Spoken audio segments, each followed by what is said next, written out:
Eyewitness News begins with breaking news. A Metairie deacon is arrested on child molestation charges stemming from 2 decades ago. This is a story Eyewitness investigator David Hammer has been reporting on. Jefferson Parish authorities confirmed that the Virgil Maxie Wheeler III, who's on your screen right now, was arrested today and charged with sexual battery and indecent behavior with the juvenile. The alleged abuse happened in 2000 and 2001 when that victim was only 10 or 11 years old.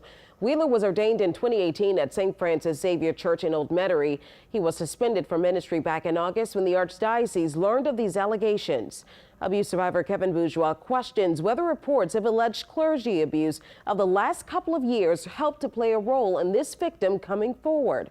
Bourgeois now works as an independent contractor with the Archdiocese, providing guidance and sensitivity training.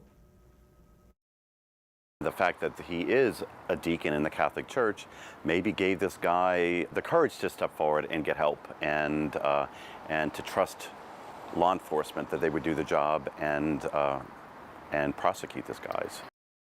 So we reached out to Wheeler's attorney for a comment about this latest arrest, but we haven't heard back. But so far, Wheeler has now been added to the roster of priests and deacons who are considered credibly accused of sexually molesting children.